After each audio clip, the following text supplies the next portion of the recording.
This is Chris Hansen. Chad doing Rip City Radio here. This is Jamie Hudson. This is TJ Hoochmanzada. And I'm going to let y'all know something. You're listening to It Just Makes Sense. It Just Makes Sense.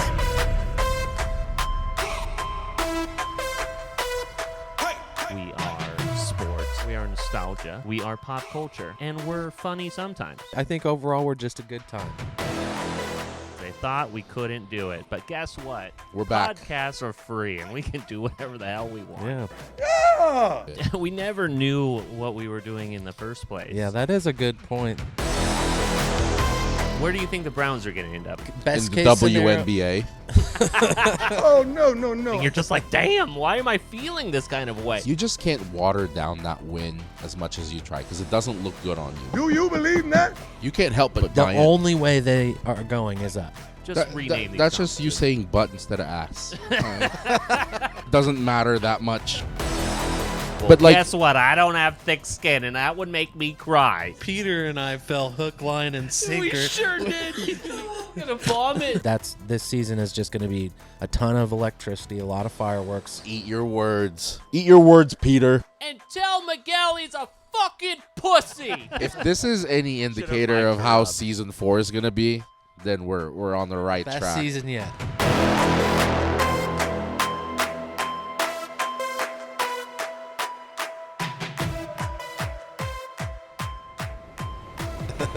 Wait, what are you doing Just right here? now. What are you doing here? And what are you doing here? What are you doing here? What are you doing here? Is Hey. this season 4 of It Just Makes Sense, It boys? feels like it's been so long. I've forgotten how to do this shit. We never knew what we were doing in the first place. Yeah, that is a good point. That Yes, we Yes, are. yeah, we Yeah, are. now we have Aunt Susan, and we have a peanut gallery tonight. yes. So. Live audience? Yeah. We've never had a live audience. Yes, we have. Last year, we had a whole live audience. Oh, that's right. You don't remember because you weren't present the whole time. That's true. That's So, true. how You're did- still looking through that pile of papers. Would you rather's get me? Season 4, Episode 1, boys. They thought we couldn't do it, but guess what? We're back. Podcasts are free, and we can do whatever the hell we want. Yeah. We're So, back. How do you guys like the new setup? For those who are watching us on the YouTubes, we have art, we have brick. With a lot of fingerprints on it. Yeah. Oh, we'll clean that up. Yeah. They can't Shout see out it to anyways. that's from Duck Dial 101. Yeah. We Shout out the Slap Daddy. The I Slap have Daddy. a microphone coming out of my penis area. Yeah. My crotchal region Yeah. is fully engorged with a. I'm glad that Aunt Susan's here because she's gonna finish the right words and she can sneak in a word that I don't mean actually, and then Yeah. it's gonna be Perfect. she's gonna get me Yeah. in trouble this entire time. Well, anyways, boys, very excited to have you guys on season 4, episode 1.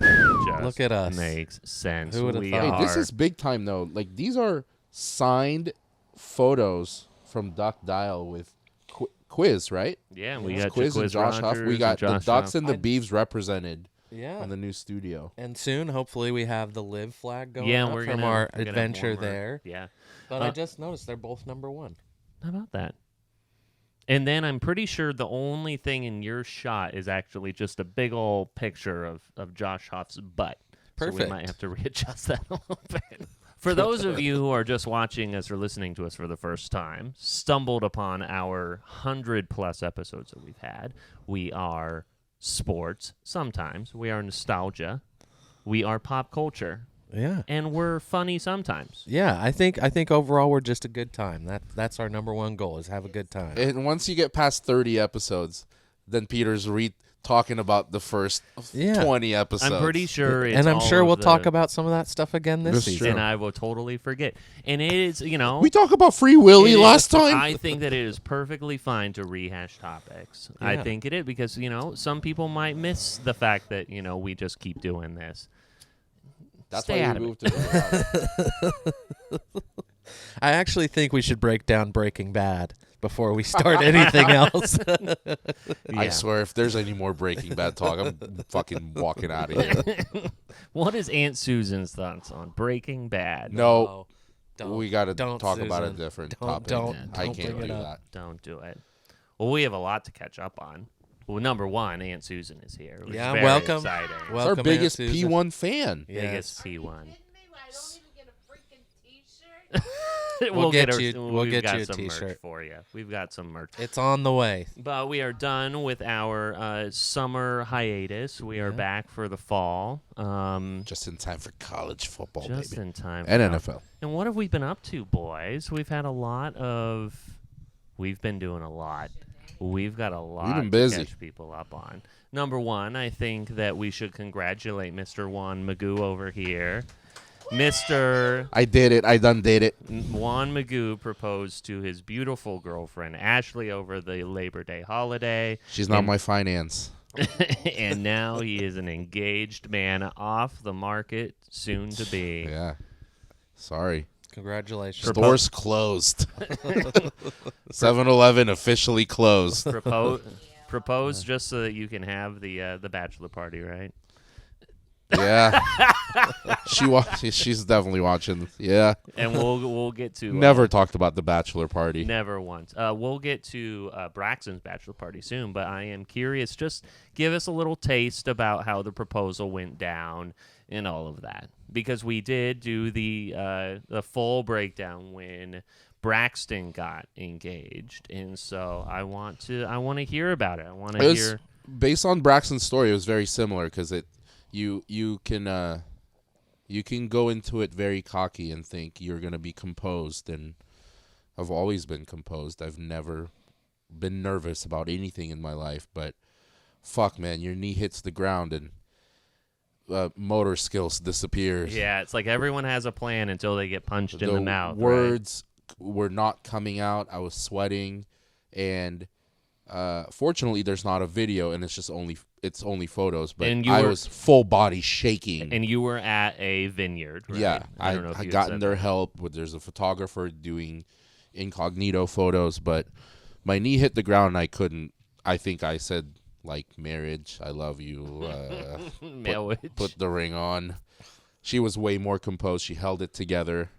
I think that's how it is. It's like when one is completely losing it, she was very strong up there. She's like, get through it so I can say yes, and let's fucking She do helped this. you through it. That's good. So it was a fun day. I like to be able to do it early in the day so we could celebrate to 3 wineries and made phone calls to you guys and family. And So friends. how long had it been from the time that you had asked to the time that you started calling us? Oh, Had you just done it at that point? no, You I guys were- proposed around 11:30 in the morning, Okay. and we started calling everyone around 4. Okay. We wanted to just drink at the wineries and celebrate Yeah. and catch her up on all the secrets I've been keeping. And once we finished the 3rd winery, then we started making phone calls to kind of share with everyone before anything gets shown publicly. Because there is that kind of like high that you have right afterwards. All the adrenaline, all So the much, nerves. yeah. Just Adrenaline this- and like the weight lifted Yeah. off my shoulders from like keeping all this information for the last month and a half.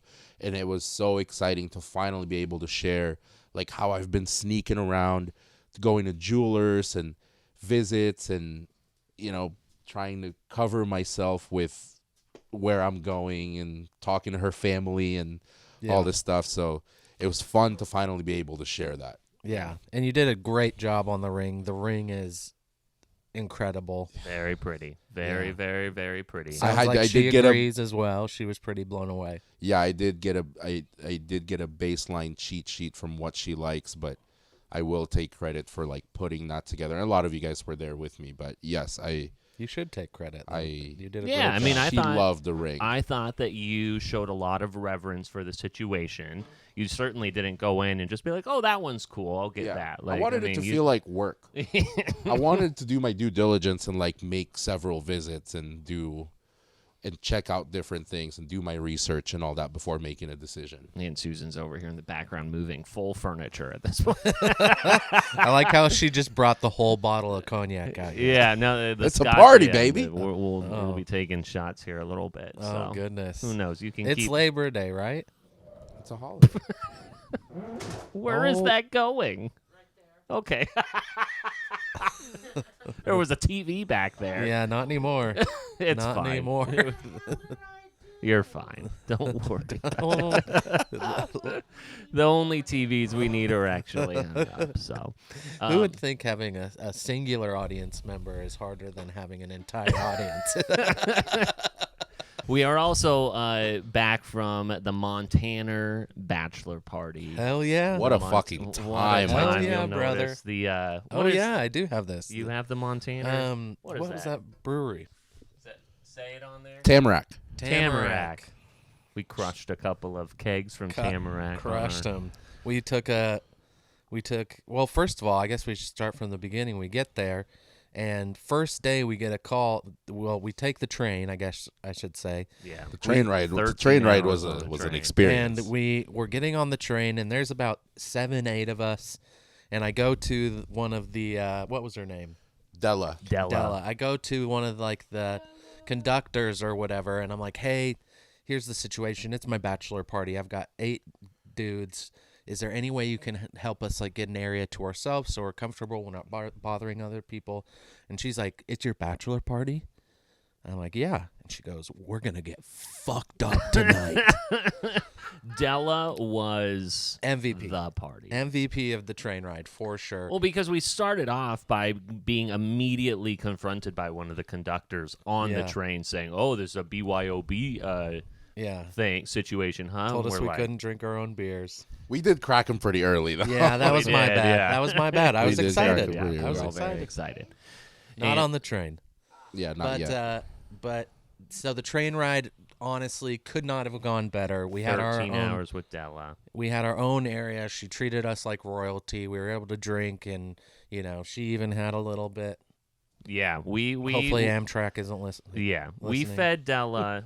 Della had a good time with us as well. So, Yeah. one of the highlights of that entire train ride was I didn't realize that we were going to have an hour in Spokane, and my sister lives in the Coeur d'Alene area, and they were just switching trains or adding more cars on or whatever. I'd actually dropped Aunt Susan off at the airport earlier that day to go up and see my sister, and then a couple hours later, I'm calling them from the train saying, hey, do you guys want to bring us, drunk pizza or wings or something like that, while we're waiting? And they just, this was their Super Bowl. Right, they took What a spread. they owned every opportunity from that, and so at 1:00 we show up. Aunt Susan and my sister Jill are there. They've got boxes of pizza and wings, and I'm here with your brother. I had just met your brother Drew, and Drew was like, "Yeah, let's go and get this." It was like Drew, such a cool guy. And It's Kunu from Forgetting Sarah Marshall. He really was. It's Paul Rudd. If anyone has ever seen Forgetting Sarah Marshall and know Paul Rudd's character from that, That's Braxton's brother. That is Braxton's brother. So he meets Aunt Susan and Jill at the time, and as soon as we see them, they go, "Oi, come get your fucking pizza over here." Exactly. At 1:00 in the morning, no one's on that level except drunk us and sober them. Passed out. And so then Aunt Susan's just giving Drew just big old smooches on the cheek and hugs and all this stuff. There we go. He's a good guy. And we're running away with our pizza, all giddy to go and give you guys some sustenance and everything. And as we're running away, Aunt Susan just goes, "Hey, and tell Miguel he's a fucking pussy." I was standing out there, too. I was smoking. Just catching strays. Miguel wasn't even there to defend himself. It was just an Solid out-of-body 100 yards away. I was just like, she But ain't lying. we had a 7,000 square foot house in Montana. Oh, it was beautiful. Incredible house. Beautiful. Not so great.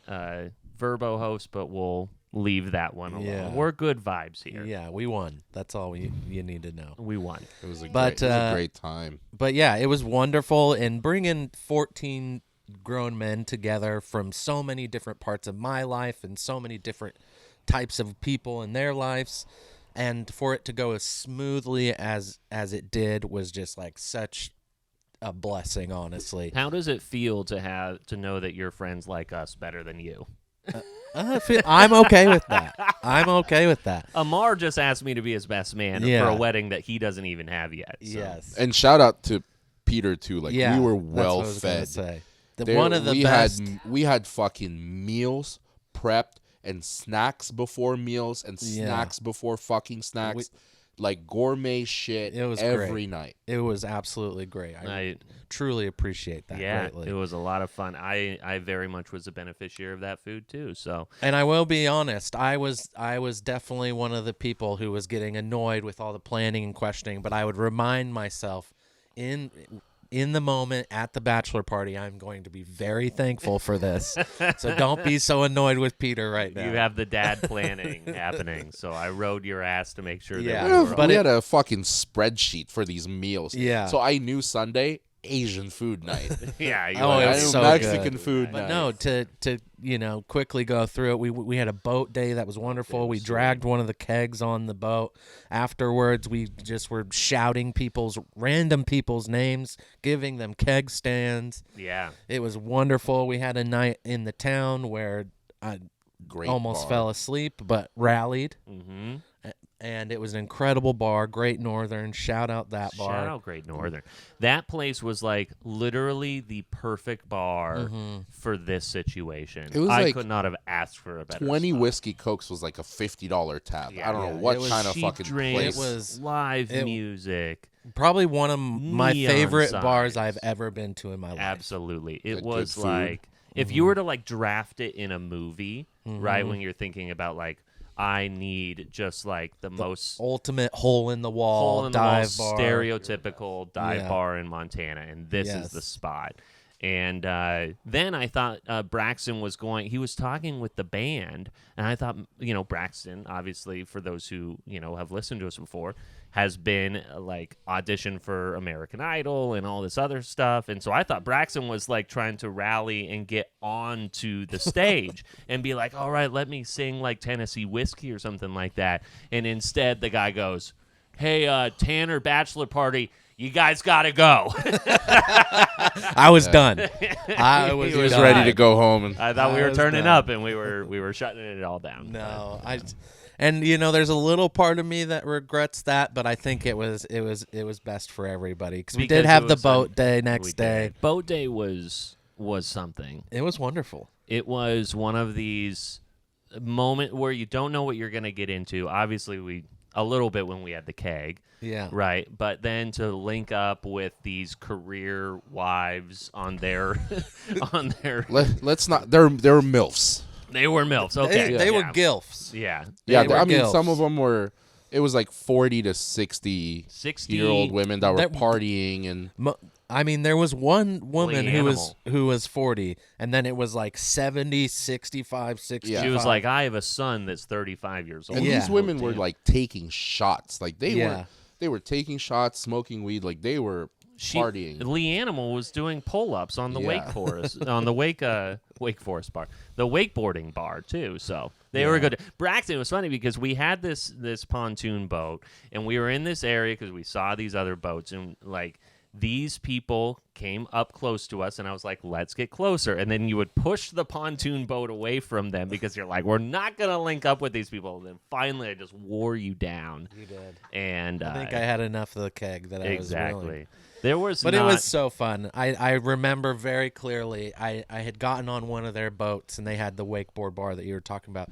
And I was just standing on it like Captain Jack, one leg up. I had my captain hat He on. did have a captain's hat on. And I was looking across the water at 14 of my closest friends. Everybody's dancing, drinking, having a good time. It was such a moment of pride. The for water me. was the lake was low.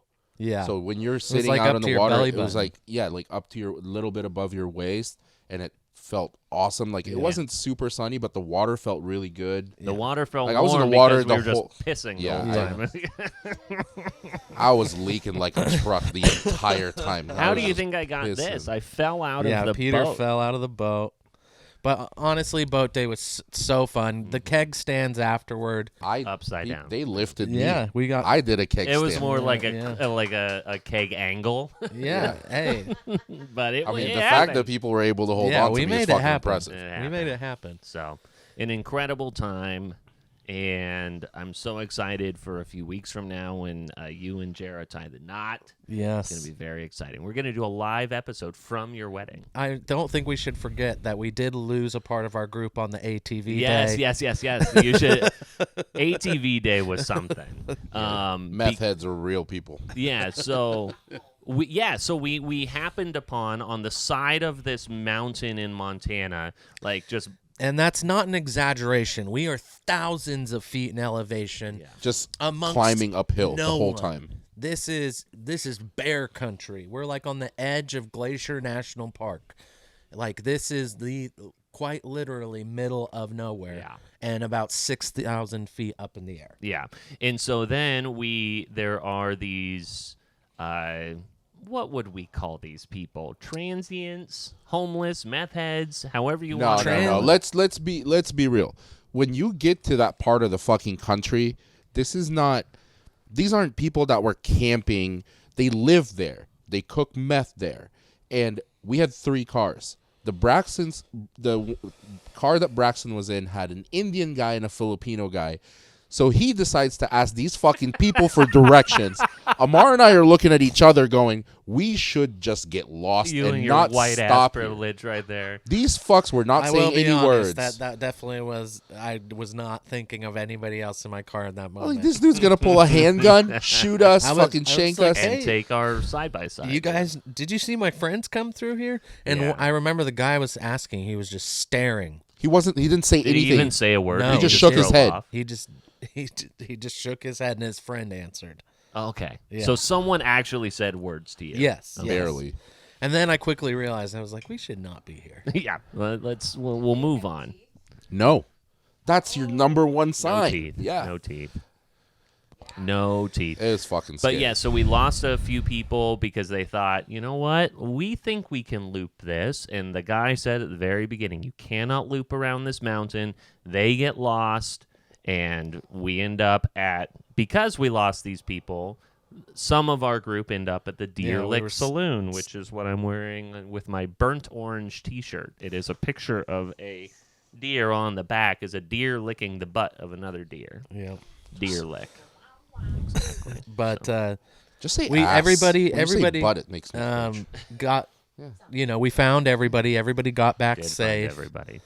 But overall, Montana was just incredible. Yeah. I had such a wonderful time. The greatest sign to a bachelor party is when you come back home and you're just fucking beat. You're beat to shit. Yeah, I was done for the whole week. I was telling him, I was like, I remember feeling completely exhausted after Austin with Mitch's bachelor party in 2019, but this one, I was done.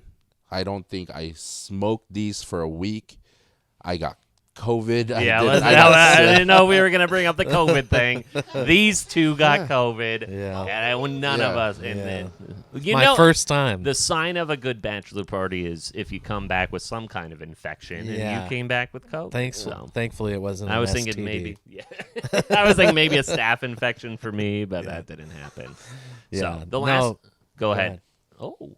The last thing I was just going to say about the ATV side was when Braxton was finally a passenger for the first time, and I am driving, and we're kind of, on a straightaway, and he's telling me, like, easy does it, like we can just have a nice leisurely time here. And I had taken that to heart a little bit, but then I saw this nice little down and uphill, and I hit that uphill with all of like 70 miles an hour. 74 is what we topped out at. And when we hit that hill, we took off in the air. Yeah. We made full air. The shocks. You could feel the extension fully extend underneath the car. Never felt more alive. I've never felt that feeling in a vehicle before, because there was And no crash. no doubt that we had taken lift. Because there are some times where you go, okay, I was a little light, but like, did I? No. This one was full on. That one made me believe that every single other time I thought, did I?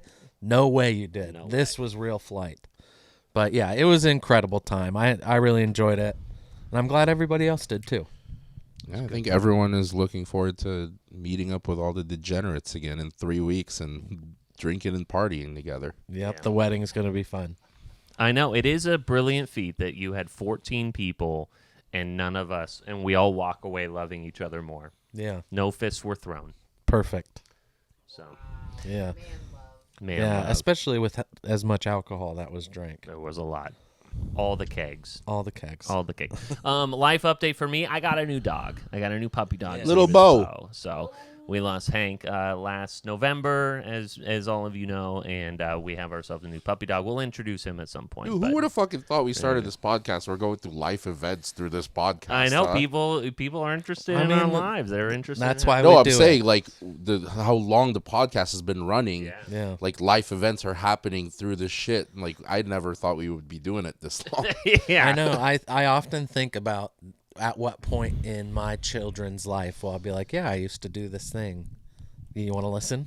Yeah, but you'll still be doing it. That's the I hope thing. so. You'll I still hope be so. Like doing you it. Dad, you guys sound like idiots. Yeah. Well, You guys we are so dumb.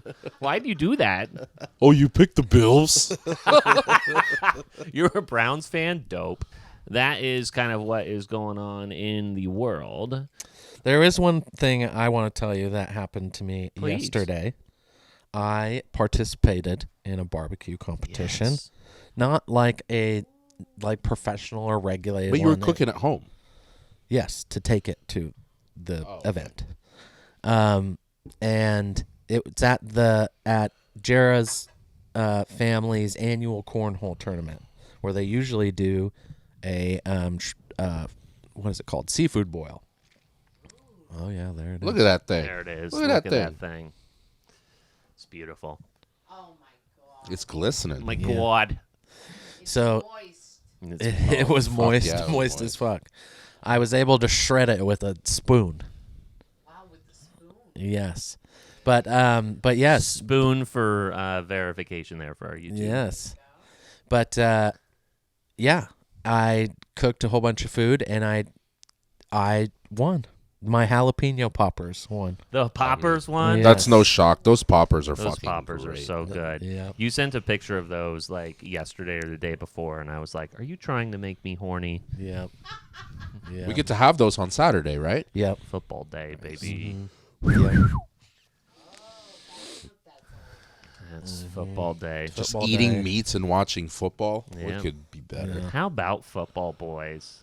It's back. It's How back. about football? Back. And his ability to suck in these balls. Tyrell Williams, he beats Cox. Yeah, and somebody's going to get that gobbler at the end of this game, too. Josh Bynes has been coming all night long, but then he pulls out, and it's just hard. It's been a while since he's seen a hole that big. Diggs gets a much-needed blow. He's a thick wide receiver who is powerful from the waist down. You have to like when there's a guy coming right in your face and he just sits in there and delivers it really well. There's just so many great things about sports, including that. So Yeah. that's what it means to have sports. So back. fucking excited football's back. Yeah. No better sport to bet on than football. No. Absolutely. We don't not. get to bet college, but NFL is just so much more fun. I got a little bit of an experience betting baseball. Betting baseball fucking sucks. brutal. Oh, it's were terrible. you betting? Sucks. Were you betting first inning scores? Dude, I was betting all kinds of shit just because I needed the itch of fucking gambling.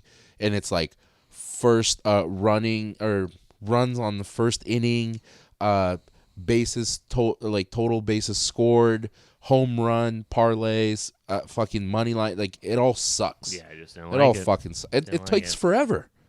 I haven't placed a bet in a long time. Me neither. I've been waiting for the NFL Dude, to come yeah. back. I've been fucking around with some I know you have. what do you call the fucking thing we started doing last year? The The alternate yeah, the alternate spreads. spreads. Oh Spreads. my god, I Oh, put boy. I put a 16-1 together. I'm ready to place it. You got a 16 I'm ready to all? place it. You Yeah. got a 16 all. I'm ready to Oh, place boy. it. I do. Well, when we talk about the NFL soon, I am interested to hear your guys' thoughts on the possibility of picking division winners as an extended. Like I know one of you has done that individually, I already bet one. right? like, But I division want a winners. realistic one because I Mine's feel realistic. I only have $1 on it. Like, okay. Dollar pays. 800. Yeah. So realistic. But we will talk here shortly about conference realignment. But for first week observations from college football, the first question that I had is like, overall, like, is it fun? Like, I don't want to sound like a Debbie Downer on this. Like, is the excitement of college football coming back like outweighed by like Oregon wins 81-7? No. Like, are we excited about that? Well, no, because I don't like Oregon. Right, Are you but saying just kind of in general? general. Yeah. Why would you not? Like, I think the feeling that you have probably is just it's when football comes back, it doesn't feel real until like we get together and do our football day because you haven't really been paying attention. Yeah. And I think it also feels more real when the teams you care about or follow play real teams. Yeah. Like, I mean, Oregon played Portland State. Yeah, I kind of get what you're saying. Like, I'm very happy, and it's fun that football is back.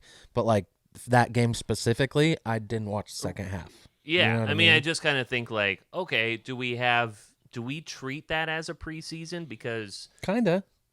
Should, like, every week one be like a really meaningful game and then you get into your preseason? The last couple years we've had Ohio State, we've had Georgia. Yeah. I mean, Yeah, they're just and- kind of they schedule these things. I think if 10 you're years just ahead of focused time. on Oregon, Portland State, that is varsity playing JV. I get that. Well, right, but like the Oklahoma game or whatever, I don't even remember But who they played. But it was like 70 to played nothing. Florida State. Yeah. And LSU went down. They did. That was a huge game. Yeah. And yeah, like Oregon State, San Jose State, not the same.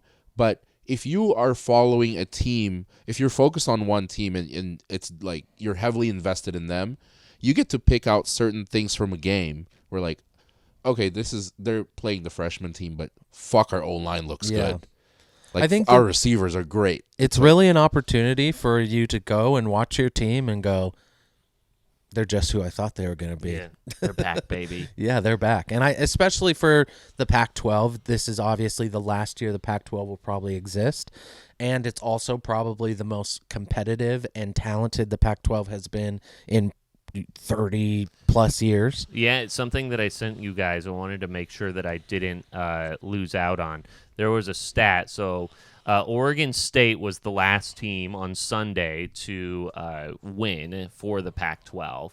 And so with Oregon State winning on Sunday, the Pac-12 improved to 13-0 on the season. USC is 2-0. It marks the first time that every team in the conference won its season opener since 1932. So when you think about winners and losers of the first weekend, I mean, obviously teams in the Pac-12 won, but overall as a conference, you're like, oh, damn, like that just doesn't happen. Yeah, and it's, I truly think that as it always has, it will cannibalize itself in the end. Of course. No matter if everybody's good or everybody's bad, too many people are going to beat up on each other. But damn, like Utah, But right the now, bricks off of Florida. Yeah. But right now, it's hard to argue that, any conference outside of the SEC is better than the Pac-12 this year. Very, very competitive. USC looks top to fucking bottom. unstoppable. Yeah, and Caleb Williams the looks only like he concern can repeat again. was their defense, really, because I forget who they played, but they put up like what 20 Against points. USC? Yeah, I know it's kind of tough. I think they It's played like, San Jose State No, the that first was- game, and that they was- played Nevada this weekend. Oh yeah, I might be thinking of the San Jose State game. But My bad. dude, the Beavs, there are a lot of hate coming from East Coast fans with DJ moving, and they're like, Yeah, oh yeah, he had a great stat line, but just wait, give it a couple games. I'm like, the dude got sacked once and got hurried twice. The Beavs O-line Beavs are for good. real. the Beavs are good. And their running back core, which is always around every single year with Damian Martinez and Deshaun, whatever his last name is, like they look great. They have Silas Bolden, who's a great receiver.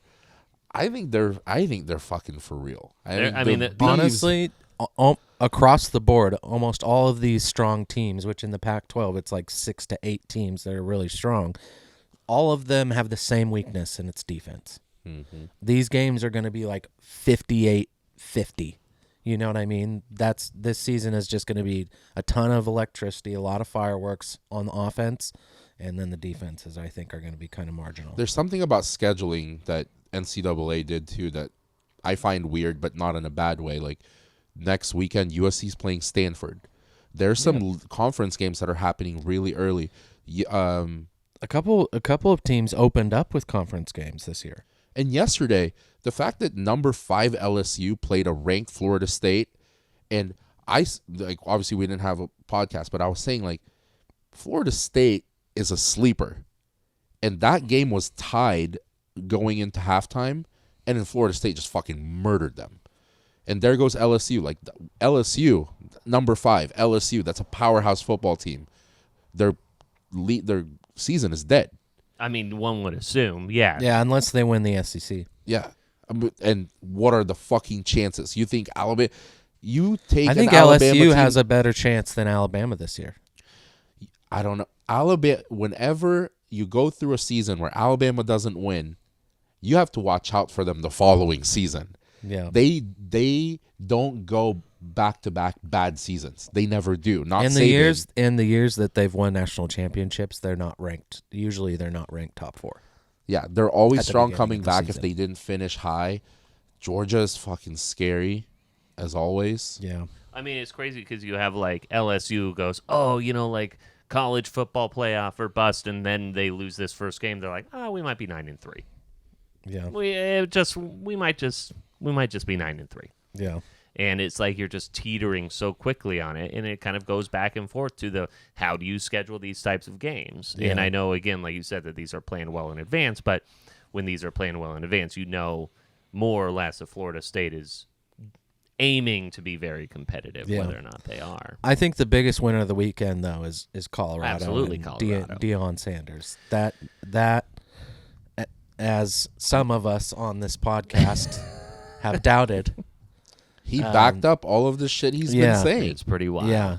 To do that on the road, to play with the lead, Yes. to not only play with it, to lose the lead, And to come back. respond Yep. in the way that they did. I Well, think that's what was The probably way- the most impressive. The way Prime's personality is, it invites and opens up to so much nitpicking hate because of how open he is and how confident he is about certain things.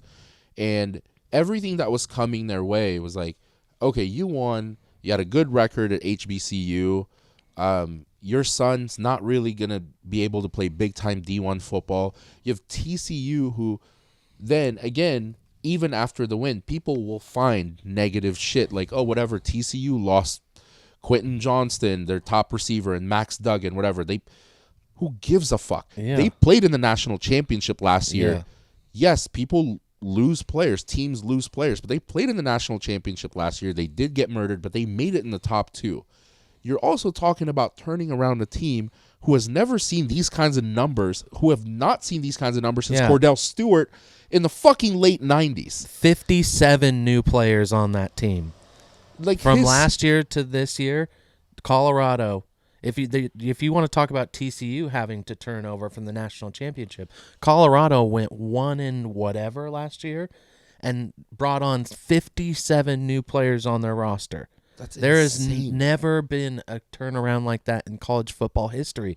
So whoever is talking shit about TCU, oh, they lost so many people, not as many as Colorado did. You just can't water down that win as much as you try, because it doesn't look good on you when you try to water down that win. Like that, the fact that his son, who was getting so much criticism about you're not going to be able to play Power 5 D1 football, and then he puts up 500 fucking yards passing, no picks. Yeah. No picks. Yeah. He put on a clinic. It Come was on, man. as perfect of a performance. And not only that, I saw, too, that they wanted to show out Shador even more because of the fact that Kendall Briles, I think is the name of the TCU offensive. The corner? Or no? The offensive coordinator, actually. And so he had shown some, I guess, disrespect in some recruiting stuff in the past. And so they really wanted to run it up on this guy for showing that type of disrespect and everything, too. So and I know that Petty, but TCU has one of the best cornerbacks in America. And I know they wanted to not only highlight Shedeur in that matchup, but also Travis Hunter, who, if he continues to play both ways and put up numbers like he did plays 110 snaps. If he doesn't win a Heisman, I would be so surprised. Yeah. When's the last time we saw a two-way player in college that made an impact? Like a two-way player that made a fucking impact. Did Dion play two ways a little bit? Yeah, but we're talking that long. But yeah, it's been that long. Yeah, this is not very often do athletes come around like that. All the naysayers are always people who have probably never stepped foot on the field and played an actual football game at any level. It's like, oh, if you keep playing him in two ways like that, man, his body's not going to keep up. Oh yeah, fucking 19-year-old not going to be. He's going to be 19-year-old D1 athlete. He's probably not even sore. And the crazy thing is usually when players do that, it's very obvious that there's one that they're better at. And I think that you could argue until your head comes off which one Travis Hunter is better at. Because I think he was like the number 1 cornerback coming out of high school and like number 5 wide receiver. And then he had 11 receptions for 119 yards. Yep, and an interception.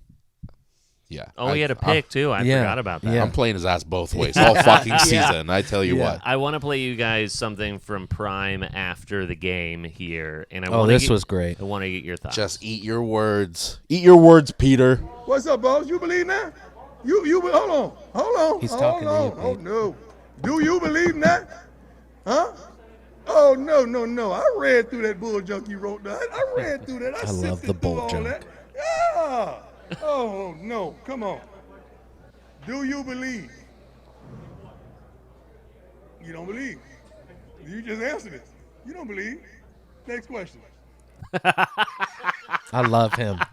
And I'm curious, just to throw this out there, if it's a little too early to maybe talk a little that. I mean, I know that he's that cocky always, but you're at one game. This could turn very quickly on him. Here's the thing. It could. They've got a very tough schedule this year. They just matched their win percentage of last year. Yeah.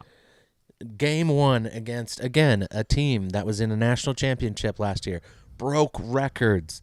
Like this, if anything, he has shown that he has changed the culture.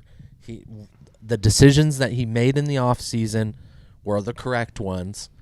And I think even if they end this season at, 8-4, I think he still proved his point. Even at 7-5, I think they're over 500. The Colorado Buffalo have not seen that type of a record in a long the time. Conversation of, is it too early for him to be saying shit like this?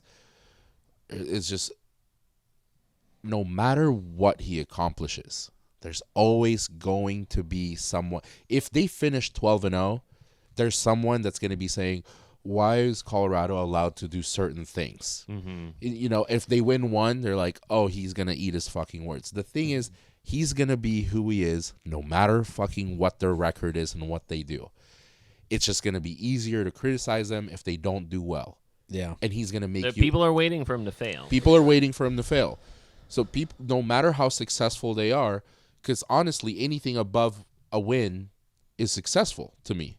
Yeah. What they've done this weekend is already good enough. Yeah. I mean, you're talking about matching stats and everything year over year. Something I thought was interesting that the AP put out, that Shedeur Sanders threw for 510 yards in the season opener. The Buffaloes didn't reach 500 yards passing on the season until the second quarter of their 4th game last year. Yeah.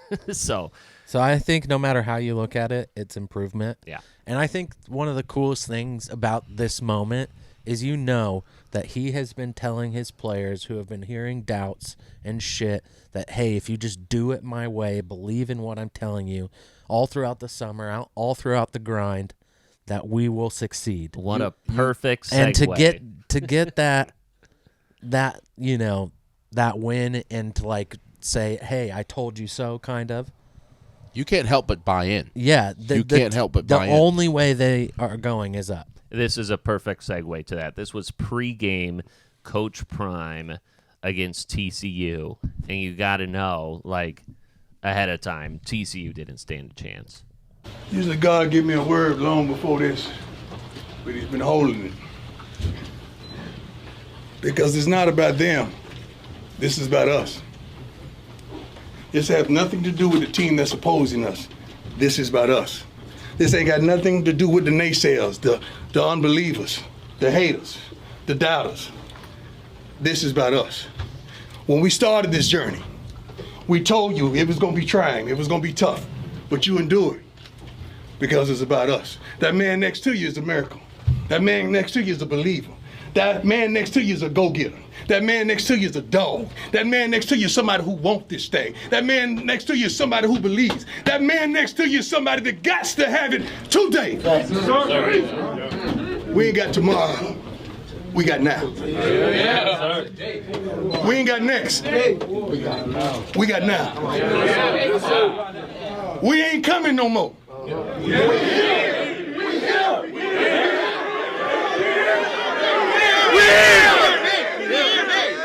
Since y'all know we here, give me my theme music.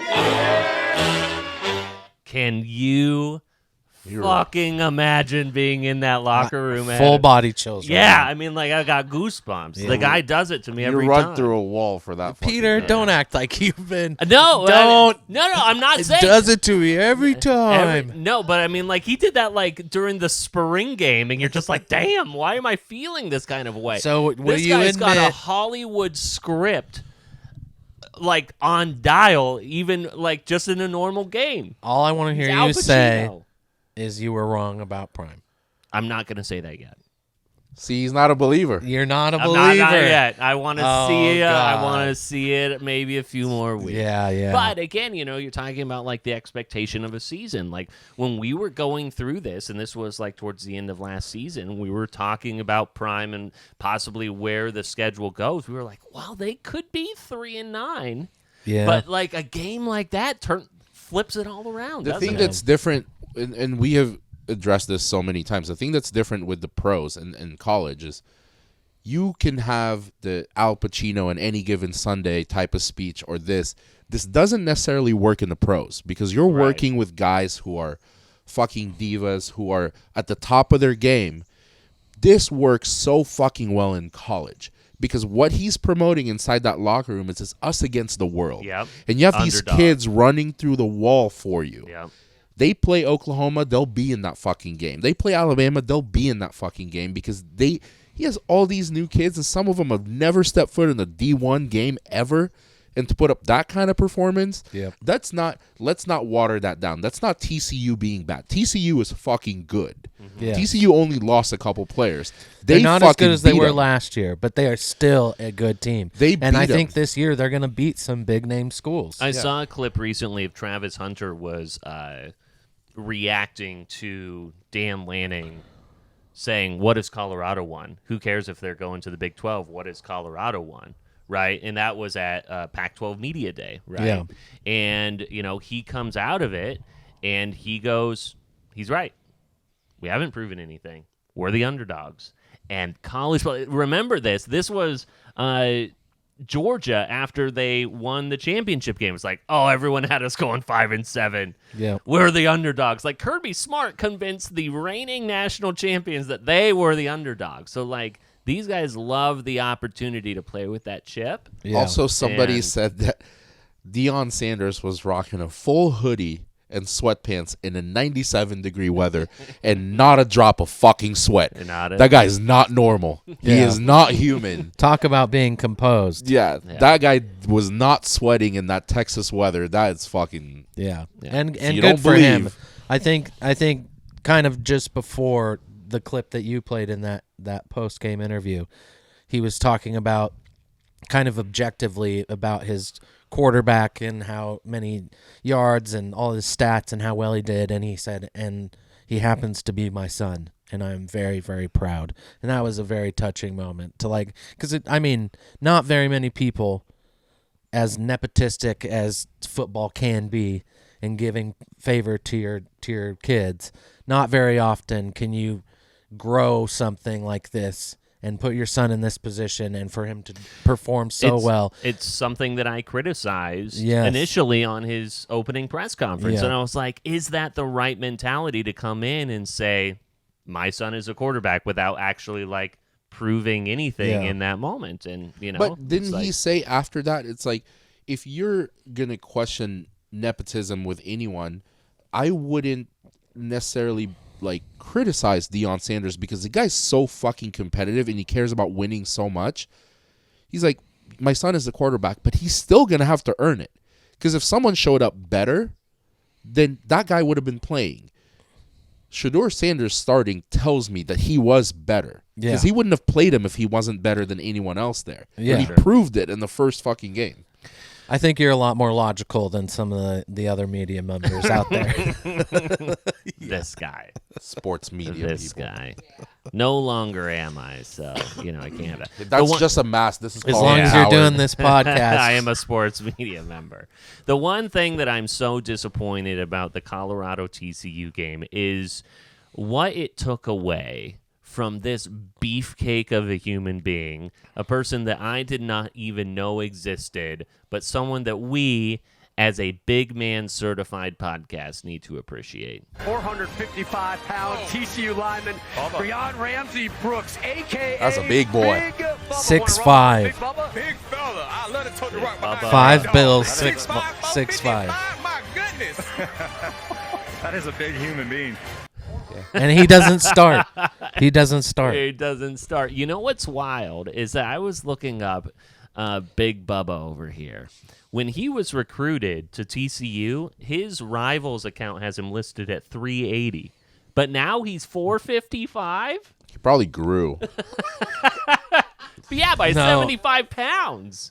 No one underestimates their weight. I mean, do you believe? I mean, when I see pictures of this guy, I do believe that he is. I mean, his high school film is hilarious. It really is. If I can pull He's that just up. toppling over all the fucking God. kids. Like nothing. 2 at a time. Just So a couple other nuggets about college football before we move on to some of our... I want to talk about conference realignment next, but thought it was interesting. The Oregon Duck has made a lot of headlines for his 546 push-ups that he had to do. But whatever.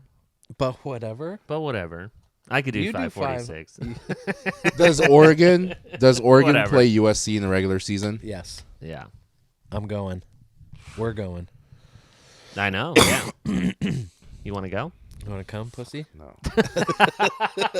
Dude, root for USC. You could be like a... Or act I like will. you're a I'm recruit. telling you right now, Oregon's not beating USC.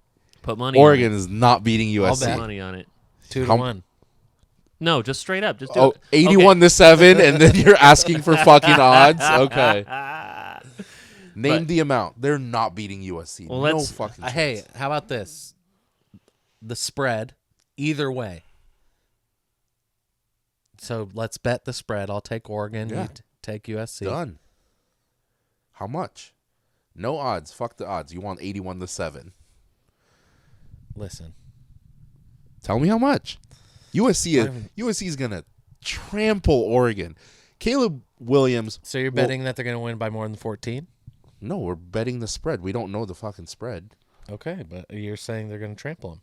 Yeah, they will. It is at Autzen, so we're not. I know we're I'm going to be evening there. out. Did you hear me? Duh. All right, I'll bet 50 spread. $50. All right. Done and done. Add it to the ledger. So the Oregon Duck mascot, 546 push-ups over the weekend. And then Texas A&M, they have themselves an offensive coordinator in Bobby Petrino. And they actually looked good. And it's not going to be Jimbo Fisher's offense anymore. How about that? That's a positive thing for them. Yeah. Finally, it's like years and years and years of the stress or whatever that A&M fans have. I'm not saying Kellen Mond is a great quarterback, but Jimbo Fisher made him look even worse than he. Yeah, no joke. No joke. I'm wondering if you guys think this is fishy at all with Penn State.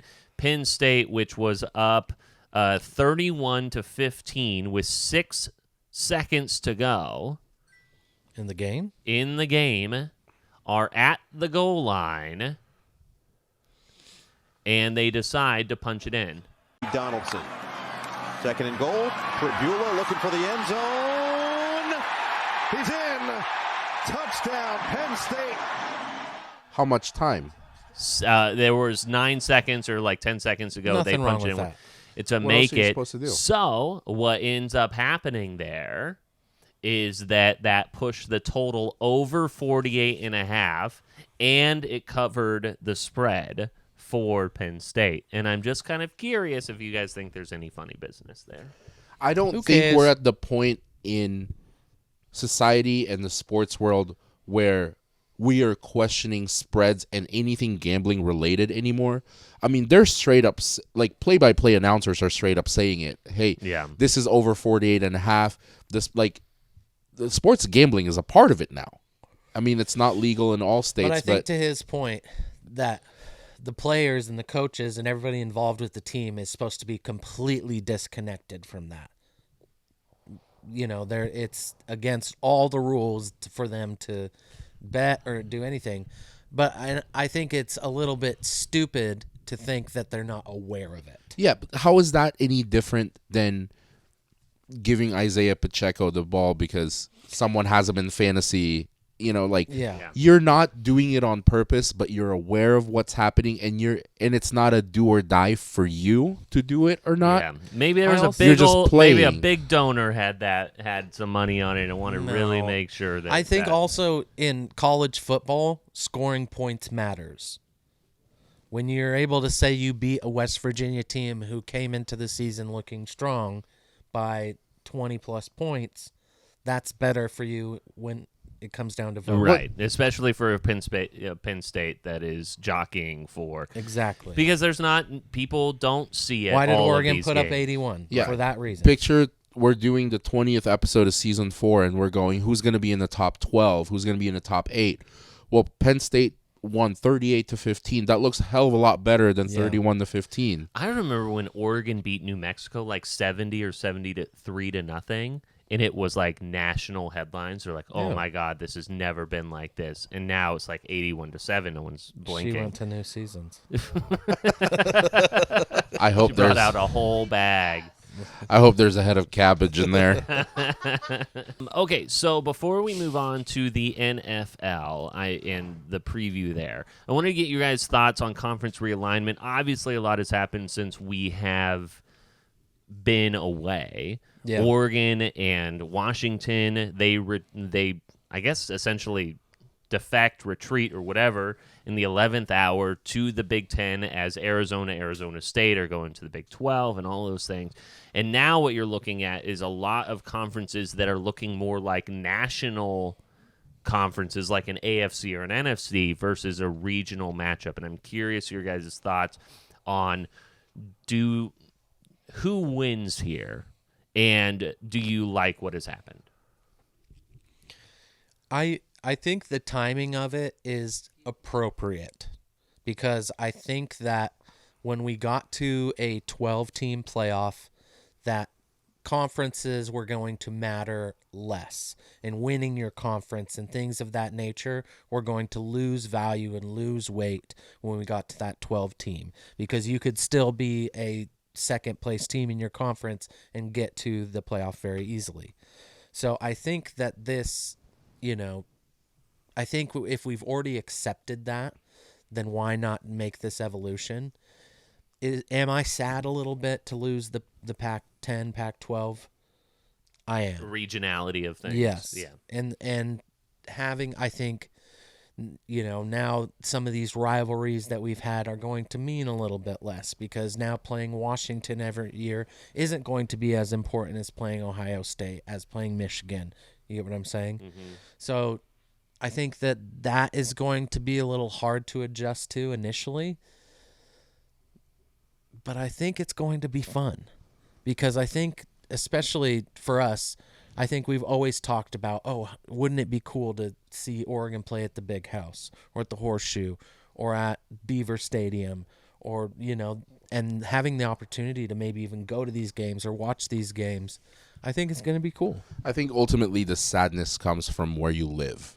Yeah. It's like if the Big 12 got completely dismantled, people in the Southwest would feel the same way that we're feeling that the Pac-12 has been dismantled. Mm-hmm. But we're going to tune in regardless because the games aren't going to get any smaller. They're only going to get bigger. I think the interesting part, and this is more outside of college football, is you might lose the Oregon State feel or the Huskies versus Ducks feel but that gets easily made up by playing with a number 9 ranked Wisconsin and Madison. That's a big game. Right. You don't lose that feel of it. But right, when because what you're trading in is like an unranked Oregon or Oregon State for like potentially a big time game. Yeah, and you're planning these schedules 2-3 years in advance, and you're getting these recruits knowing you're going to play Michigan, you're going to play Ohio State. You're not going to lose these recruits. There's certain things when it comes to being a powerhouse in football that's still going to attract these recruits. I think where it's going to make a huge difference is there's blue bloods in basketball that you're not going to beat.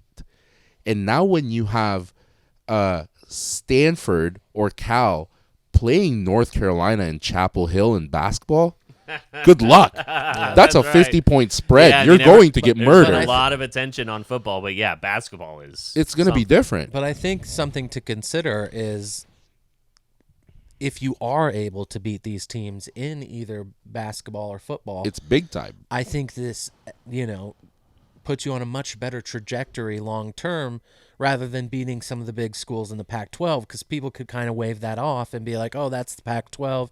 They don't play big-time Midwestern football or Eastern football. Yeah. So now when you do beat a Duke, do beat a North Carolina, you do beat an Ohio State, you do beat a Michigan, now you are bumped up a lot more than you would have beating an Oregon. Yeah, now you have a USC basketball team playing Kansas at the field house. I mean, you pull that off, you're up there. Yeah. So there's a certain excitement, I think, that comes from the sadness that we're losing Pac-12, but you're not losing any of these big games. Yeah.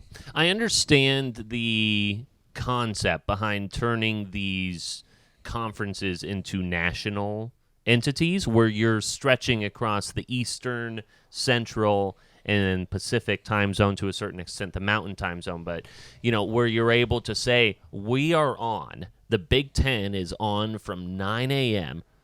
until, for the 9 a.m. Pacific until midnight on any given day. And so the opportunity to do that, I do kind of want, just for I don't know. I don't think that it's proper that Stanford plays in the Atlantic Coast Conference. I kind of feel like you just need to rename all of these conferences in a way. That's kind of like a hiccup that I have. I hope that at they this do. point is that you need to rename these things because you're not the Big Ten. There's 18 of you. It's semantics. I understand. Cal and Stanford in the Atlantic Coast Conference doesn't make a lick of sense. So in a way, I just think, rename these. That's just you saying butt instead of ass. It's not. It doesn't matter that much. It doesn't matter that much. I would also like to see renaming. I think it would make sense. There you go. It just makes sense, and that's what we do here. We've never made any sense. Let's talk some NFL. I'm kind of excited about the NFL season. Let's talk some NFL. All this is you're going to be excited about the Jets if you're watching Hard Knocks. That's all it is. If you're watching Hard Knocks, you get excited about that team. Who doesn't? Yeah. Remember how excited Peter was with the Lions because he was watching Hard Knocks? He was like, oh, shit, Jamal one of the best Williams? seasons they've had in a while. I mean, Aaron Rodgers isn't dead, man. The guy's rejuvenated and he's ready to go. Well,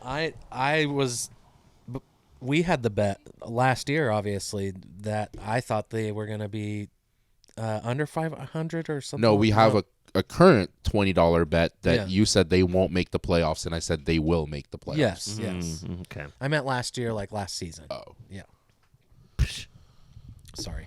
But they picking up Dalvin Cook big time, by the way. Okay. It is interesting. It's perfect timing, I think, to see behind the curtain on Hard Knocks with the Jets because you want to see how Aaron Rodgers is integrating with and all of the hype around. So, I mean, they were backed into a corner. They had to, and like they obviously were going to select the Jets in this situation. I like what is happening with Aaron Rodgers bringing on some of his legacy players and the Randall Cobbs and those types who Lazard, who are just kind of like, in a way, doing some dirty work for him, so that, like, smart. Very smart, because Aaron Rodgers last year got criticized a lot for using the media to project about how, young players weren't going to get touches or get the ball thrown their way because they weren't running. But now you've kind of got Randall Cobb doing that for you in a way, who's just kind of like knows how this guy ticks and can like translate it for some of these guys. Obviously, like the Jets are playing in a relatively competitive division with Miami and then Buffalo as well. So and New England, you never know what they can do. Yeah, you're just saying that because you have Stevenson on your fantasy team. No, I it's the Patriots. Yeah, do you ever really count out Bill? Yeah, you never count out Bill. You can't count them out. Yeah. One knock, no pun intended. Yeah, one knock I have on Hard it. Knocks. I don't like that they no longer show cutting players. I totally agree. I mean, give me that emotional experience of, that's why it's called Hard Knocks. Yeah. They just skip that because it hurts some people's feelings. Like, I want to see guys get cut. Like, hey, that conversation where coach wants to see you bring your playbook. Like, I look forward to that, and they no longer fucking do that. Did you guys see there was something that had resurfaced recently with Kevin O'Connell, who is now the head coach of the Vikings? This clip has circulated. Oh, here we go. This clip has circulated recently. Kevin O'Connell, who was on the Jets at the time, getting cut, and just how brutal it actually was. Come on in. Here, let's just sit over here. So we're gonna let you go, and it just came down to the fact that we felt that Kellen beat you out. Yeah. And we're gonna keep 3 quarterbacks this year, and we really had hope when we had traded for you and given up a pick that you were gonna turn into our long-term number 2, and unfortunately that hasn't happened. And that was really, at the end of the day, the difference was, I think there's more of a trust with Kellen that if he had to go play, he has a better chance of operating our offense today than you do. It's obviously disappointing. I wanted to be here. It's a great place with you and Eric's, and obviously Shotty and Cav. So I mean, and the quarterback group's great. So it's obviously somewhere where I wanted to be. So this is it's going to be really tough. But I mean, thank you for the opportunity. Sure. You brought me in here last year, and got to have an opportunity. That's all you can ask for. So thank you very much. Okay. All right. Right. Sure. Yeah.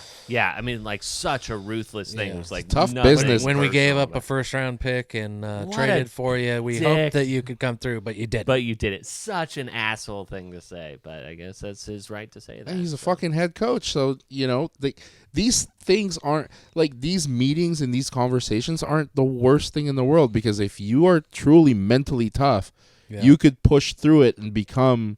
Like, he's a head coach of the fucking Vikings now. Kirk Cousins has to listen to him now. He calls the shots. It's true. Well, but guess what? I don't have thick skin, and that would make me cry. Don't get rid of that. Don't get rid of that. And that was one of the best parts of the show. That was one of the best parts of Hard Knocks. It's like not ruthlessly watching guys get cut, but like that's a part of it. And I just didn't like how they got rid of it. So where are you guys fucking pussy. So where are you guys at on the Jets now after seeing Hard Knocks? I think they're gonna be better than I thought, but I don't think they're gonna make the playoffs. I believed in the Jets before I started Hard Knocks. Yeah. Just because I have not once thought that Aaron Rodgers was done. I thought he was done at Green Bay. But you give him a fresh team, fresh energy, new atmosphere. Offensive coordinator that he knows and loves. Yeah, you have Cobb and Lazard that he trusts, and you have Garrett Wilson, and you have a good... The thing is, you forget, the Jets were good without him. They were good last year. Yeah. We're not talking They about weren't good. competing They against were the okay. Chiefs. It's because they had the White Knight. But yeah, go on. But what I mean is you weren't talking about the bottom of the barrel with the Jets. There was a lot of They have excitement a great around defense, that. Yeah. and they added all the Everything right was going pieces. uphill, and now you add a Hall of Fame quarterback who can lead them. I think it definitely And- changes the mentality Yeah. of the locker And I think room. Dalvin Cook is a huge, huge piece. Breece Hall that is wasn't back. there when we made the bet. Breece Hall's not quite back, but he's going to be back. But you still have Dalvin Cook. You have Breece Hall. You have Michael Carter. Garrett Wilson won offensive rookie of the year. Like, that guy's for real. And Sauce won Gardner. defensive rookie of the Yeah. year. They have one of the best defensive linemen in the entire league. Absolutely their unstoppable defense is guy. great. One thing that I thought was interesting, too, is Aaron Rodgers and his relationship with Zach Wilson, and talking about how, like, he is not only here to be that veteran presence to bring the championship mentality, but it's like, I'm going to do this not only to win, but to coach this guy to hand off. Yeah. To hand things off to him, to, like, resurrect this guy's career in a way, like, saying, like, Zach Wilson's not done. He just wasn't ready. And I thought that was, like, that surprised me when I heard him say that. I also think this is a big opportunity. Because he didn't do that with, I'm sorry, he didn't do that with Jordan Love. Exactly. And that's why I think this is also a big opportunity for Aaron Rodgers to kind of restore and mend his image a little bit. Because he has been under fire the last 5 years, not being amicable with the Packers and The Jordan organization, Love, and kind of being this odd person with his, what was it? The no sunlight. Yeah, the darkness retreat. Exactly. And so I think this is also an opportunity for him to show that he is a pretty cool guy. Mm-hmm. He is a good teammate. He is a good leader. I think that one of the episodes he was like, okay, he went to everybody in the quarterback room and was like, go and find somebody new that you don't know, introduce yourself, sit at their table, talk to them, get to know them. Like, I think those things, maybe it's just because the camera's there. Yeah. But it's like, definitely a Aaron Rodgers stroke session. It is what it is. And yeah. it's kind of working. But it's kind of working. Yeah. I think no matter what the motives are of him doing it, he's going to get criticized the same way Tom Brady's going to get criticized no matter what he does. Yeah. But let's not gloss over the fact that Zach Wilson is probably one of the luckiest players in the fucking league. Yeah. Most people wouldn't have this opportunity. Most people would be run out of the league right now after how he had played. But not only is he playing behind a Hall of Famer, he's going to learn from him for an entire season, if not more. Yeah. And depending on how he soaks everything up, he could be the real deal when Rodgers is done or when he goes to another team. But most people don't get that opportunity. And Packers fans have to be losing their goddamn minds, too, because, like, not only that, like, he's embracing the franchise, he's embracing the backup, and he's restructuring his deal as well. Like, he restructured his deal to free up the chance to bring in Dalvin Cook, to be able to sign guys, to be able to have those players because at this point, to build around. If you're him, at this point, you only care about winning now. Yeah. He's not chasing money anymore. He's not chasing anything else except give me an opportunity to win, go to a Super Bowl, win another one. I mean, how long have we been talking about Aaron Rodgers? But the reality is he's won one Super Bowl. Yeah. Just one. And a and long time ago. And it's crazy that he, you can argue that he's, top 3 quarterback maybe of all time with one Super Bowl. Yeah. Like that. In 05. Exactly. That shows talent. That's very impressive. So when we look at, like, who else you might be excited about, I don't know if you guys want to talk about, like, expectations throughout the season or, like, picking the division winners. Can we just, like, run through each conference or division just real quick? We can. Let me bring this up. I think that's the best way to do this. Is it? Ooh. Okay, so we'll start with the AFC. In the AFC East, we have the Jets, Bills, Dolphins, and Patriots. For me, I think that the Bills are still the team to beat with the Jets behind. I'm not necessarily super excited about the Dolphins just because of the uncertainty of Tua. Yeah, a lot of question marks. A lot of questions. Will a guy like what is his fucking name? Mike McDaniels? Yeah, Mike McDaniel. Yeah, I don't know why it was like questioning in my brain who the hell. Thank you. Will a guy like Mike McDaniels be able to overcome the uncertainty with maybe a running back crew or with Tua, but a great receiving core, right? And I'm just kind of all out on Tyreek's Patriots. going for 2,000 yards. He said he's going for 2,000 yards this season. But I mean, he has to run across the middle because that's the only way that Tua's going to be able to throw to him. I think the Dolphins could quietly take second in that division, and then the Jets take third. I don't think the Bills are a shoo-in. I am not completely sold. There's a lot of people who think the Jets could win that. I don't think the Bills are a shoo-in to win that division. I think they're going to be tough. I think Josh Allen's more focused, but I'm not taking the Bills as just the powerhouse that no one can beat. I mean, their defense is still good. They They've only still went got 15 and what, 3 last year? 2? Says the playoff Bills fan. Yeah. But yeah, I think that like for me, the Jets could very easily be a 500 football team. And I kind of see the Dolphins very similarly, and I think that, the Bills with their running back group still kind of, very one-dimensional. And we'll see. I think the Bills are coming out on top for sure. So if we were, let's build this as we go. Would we agree, or is there uncertainty that we say Bills are going to win this division? If we were to bet on it. I don't. My point is, I feel like everyone talks about the Bills the same way they've been talking about them since Josh Allen joined the team in the last 3 years, that they're just this fucking powerhouse football team. You don't like that he's on the cover of Madden either. It's been proven that they run into a wall and they just can't do it. But if you're asking me, am I putting money on who wins that division? I do have them. I have them. I just don't think the gap is as big as people make it seem.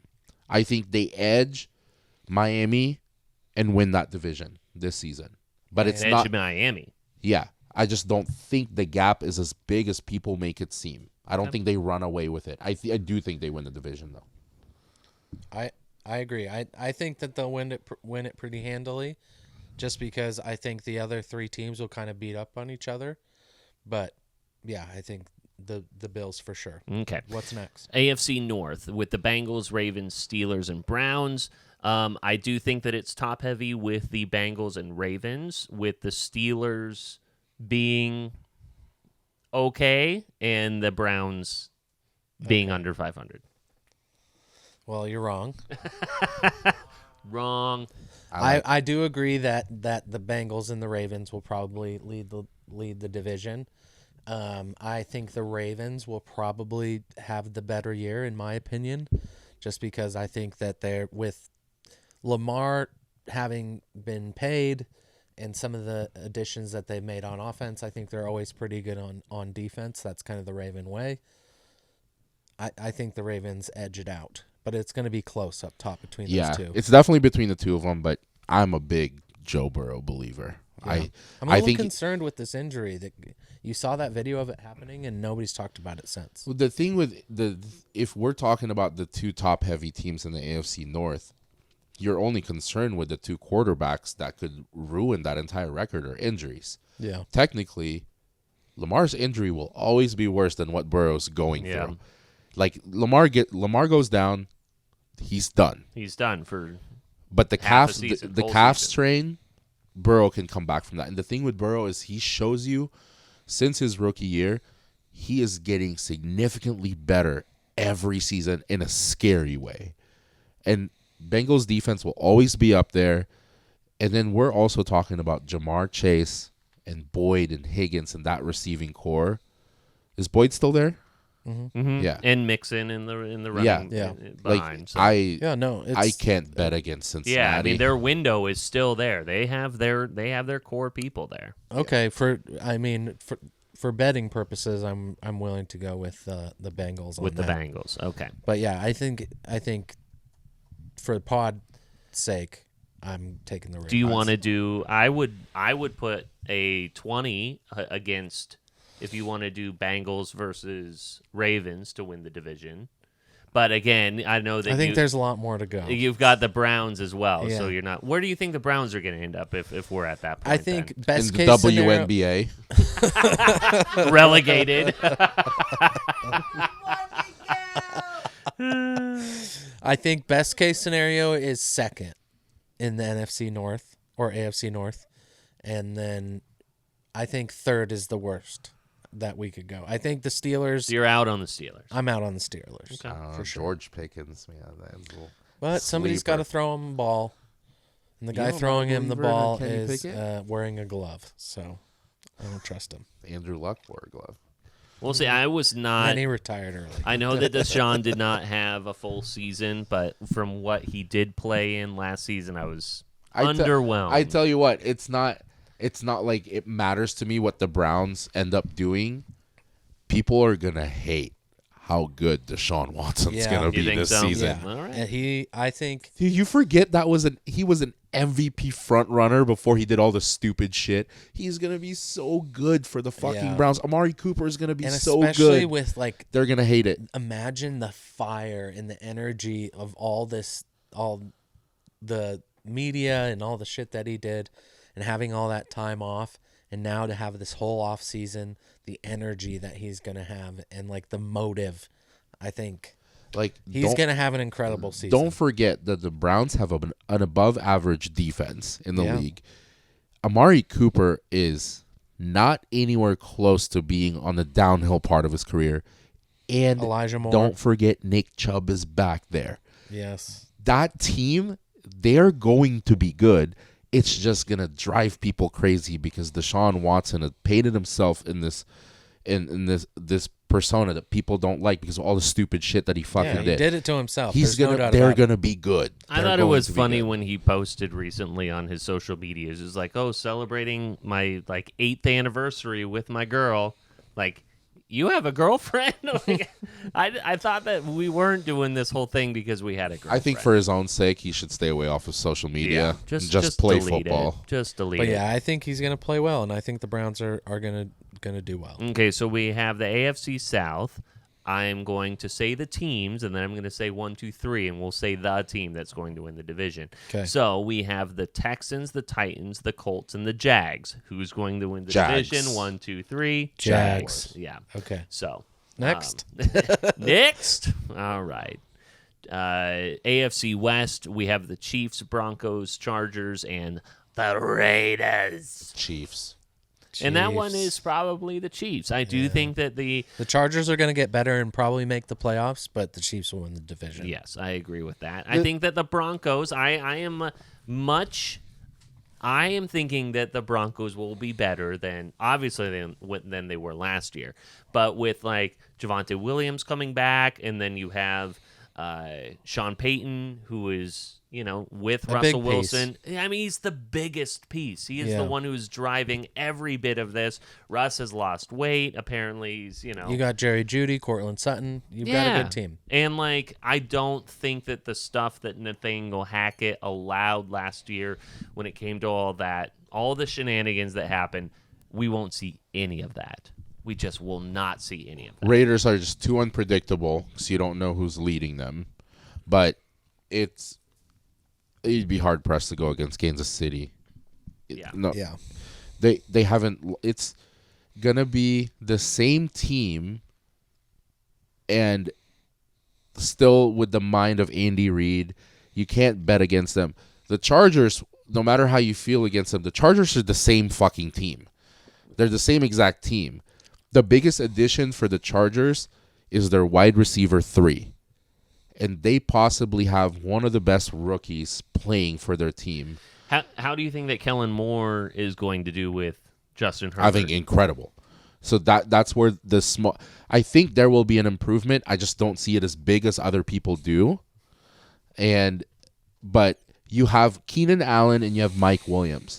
But number 3 is Quinnen Johnson. Johnson, yeah. That's Max Duggan's number 1 receiver at TCU last year. That guy's for real. He's huge. He is like a better Drake London. And Drake London, I was one of his biggest fans when he was at USC. If Mike Williams or Keenan Allen get hurt, That guy has a really solid chance of winning Offensive Rookie of the Year. I also love a running back in a contract year, and that's what Eckler is doing. But the biggest, if he can stay healthy, the improvement to me, looking at the Chargers being the exact same team and probably running the exact same scheme, and at least with Eckler, is the passing game with Kellen Moore. The reason they brought that wide receiver 3 in is because Justin Herbert did not have a deep threat. He's the deep threat. Yeah, those other two guys are near in the end. That new kid is the deep threat. And if they connect the way that I think they're going to, it makes them a little bit more dangerous than I'm expecting. They're going to allow a ton of fucking points. I mean, there's still going to be that team that allows. And I think the Chargers make the playoffs this year. I think they make the playoffs. I just don't see them going past Kansas City or any of that. And don't forget, they still have one of the best defenders in the league. Derwin James is a fucking monster. Yeah, and Bosa. He's not the better Bosa, though. He's true, but he's still a Bosa. If we get into the NFC, we've got the Eagles, Cowboys, Giants, Eagles. Cowboys probably going to find their way. Okay, so there's been a couple of coaches that we have gone through at this point. We have Josh McDaniels with the Raiders. One, do we think he survives it? Do we think that I think if the Chargers have anything close to a bad year, Staley's gone. Yeah. And then what about Cowboys head coach? Why am I just I am just the Green Bay guy. I'm just Mike McCarthy. McCarthy. Mike McDaniels. Mike McCarthy. Can't figure it out today. Josh McDaniels, I don't think is in any danger because I don't think the focus with the Raiders is in his position. It's what's going on in the quarterback and their personnel. Yeah, I don't think he's in a deep heater compared to some of the other coaches. He's got another 2 years. Yeah. It's what's going on with Jimmy G and whoever else. Yeah. He's not in the hot seat yet. Not yet. Okay. I wouldn't be surprised if he found his way out the door, but maybe because of the change in ownership. Yeah. And he has a relationship with Tom Brady. Oh, the Tom Brady connection. Yeah, there's no way he's going to be fired. There's no way he's gone. Okay, I'll take it back. But yeah, so Giants, they pay Daniel Jones. Saquon's going to be in a contract situation. I think the Giants could be frisky again this year. Frisky. But I think their receiving core is meh. Yeah. It's Darren Waller. Yeah. It's Darren Waller. Yeah. Sterling Shepard, Hodgins are your best guys. They're definitely in the bottom of the league. Go ahead. No, I was just going to say I think the Cowboys are going to take a step back this year, in my opinion. I think they're going to be mediocre. You think Pollard's going to be he was kind of like the de facto RB1 last year. He definitely showed He'll be better than my only concern is that he when he's the focus number one guy, is that going to take an effect, a toll? Right. So there was we'll see always about that. this I threat love of Tony Pollard. I wanted him on my fantasy team, but that's my only concern. You were a little upset about that. Yeah. Okay, so Bienemy as the offensive coordinator of the Commanders. I think they take a step forward. Yeah, Commanders are going to be better. I think they're going to get better. But with Sam Howell as your quarterback, we don't care? I think he's good enough. Yeah. All right. I would actually take Sam Howell over Kenny Pickett, over probably 3 or 4 other quarterbacks. I think they'll be good. You get Chase Young back. That defense is really fucking good.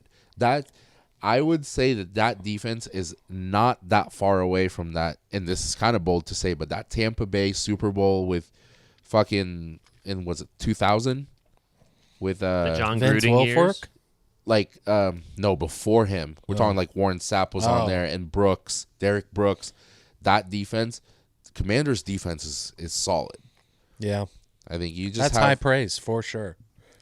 But I do think that they are going to surprise some people, for sure. So Eagles winning that division. Yeah. I have Jalen Hurts winning MVP. I have the Eagles winning the NFC. Those are my probably 2 big futures I'm going to put in. Yeah. Okay, so NFC North, we have the Lions, Packers, Vikings, Bears. Walsh will probably agree when I say this, but he won't like it, is that the Vikings will not win in the same way that they did last year. Remember, they were winning by 1 scores, and they won 12 games by just... That Bills game was crazy. You remember that? Yeah, it's just the fumble touchdown. Every flip of the coin went their way last year, and it's just not going to happen the same way. I don't know how the Vikes season will turn out, but the interesting thing to me with how the roster has been shaken up is you lose Dalvin Cook. You have now your running back 2 as your RB1, and with Madison, I don't know how he's going to do. But the same way that the Chargers got that receiver, they got a guy that's probably Jordan Addison. Mm-hmm. That guy is solid. Yeah. So you have him with KJ Osborne and Justin Jefferson, and now Cousins has a full season with TJ Hawkinson. We have a solid tight end to throw to. On a new deal. Yeah, it's almost like you lose your running back core, but you improve drastically your receiving core. But how does your defense look? Because that's what killed you last year. Yeah, it is true. Yeah, I think they're going to have a lot of close games similar to what they had last year, and I don't think they're going to be as lucky. The Bears, Justin Fields, I think, is going to have a breakout season. But if you're going to have me pick with money, I like the Lions. I think I like the Lions out of this division. I do too. St. Brown is solid, and Goff is finding his groove. I think the Lions are going to be hard to beat. Jameson Williams is suspended. They have a number of players suspended from the whole gambling stuff, but Jameson Williams going to be back mid-season. Then you've got Gibbs, fresh legs on Gibbs. You know, they had this whole thing last year where they had Swift, and then they had Williams Jamal Williams who would score and everything, but now Gibbs is going to be your guy. Again, the fresh I'll ride legs. with you guys. So I would have taken the Vikings, but the Lions were a very close second. So the way I look at the Vikings and the Lions is the same way I look at the Ravens and the Bengals. Yeah, it's a really, really small gap. I'm out on the Packers. Yeah. But I think that you go like Lions, Vikings, Bears, Packers. Yeah. Right? Mm-hmm. So I feel bad for Aaron Jones. I'm a big Aaron Jones guy, and what's going to happen to him at Green Bay with no one? So then we've got... My Apple Watch is telling me it's time to stand. We'll get through this then. We will get through this then. No rush. In I'm the enjoying NFC this. South, we have the Panthers, we have the Falcons, the Bucks, and the Saints. This is just kind of like a bottom dwellers. Here's the deal. If we're not parlaying this is the absolute most interesting, best division to bet on. I'm almost like, do we just leave these guys out because it's just too much? Someone had shown this on FanDuel, and it is so unpredictable on what's going to happen in this fucking division that you have the absolute best odds on, because you don't know if the Saints or the Bucks will come out, the Panthers, and they're all sitting at like plus 240 to plus 800 if you're just taking one winner. The Saints have by far the easiest schedule out of that group. The best quarterback they play is Kirk Cousins. I think the Saints? Yes, I think you could with argue Derek Carr.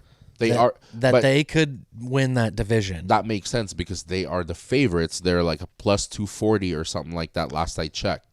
If I had to choose one of those teams to win, I would choose the Saints. But the value is with Tampa Bay. Oh. The values with Tampa Bay. I'm sorry to say I don't trust Baker. Yeah, but you still have Evans, Rashad White, Chris Godwin. It's like there's still pieces from that team that won the Super Bowl. That's true. So the NFC South right now, plus 105 for the Saints, plus 200 for the Falcons, plus 500 for the Panthers, and plus 1,000 for the Bucks. The Bucks have great value. Nah, I don't know about I like that. the Saints. If we're betting, I like the Saints. Yeah. How long is Kamara out? Is he? 3 games? 3 4 games? games? Something like that. That's what I thought. 3 years. Oh, but, goodness. Like when I hear about like especially impact players like running backs out for a few games, I'm like, that's okay. You know, because like then their legs might be a little bit more fresh. But okay, so who are we taking? So are we going Saints? Saints. Okay, we'll go Saints on that one. I might even throw the Panthers as a good odds on that, but who knows? You know, Bryce Young could surprise you, but maybe we'll go Saints there. Okay, NFC West, you have the 49ers, the Seahawks, the Rams, and the Cardinals. Seattle. No, give me a break. Hey. Give me a break. Okay. I'm not a Seahawks fan, but Seattle. Okay, so the odds in the right now for the NFC West, Minus 190 for the 49ers, plus 230 for the Seahawks. I'm taking Seattle all the way. No, I don't want to bet with you anymore. I'm definitely leaning towards the Niners. Okay, I'll so bet you just on this division.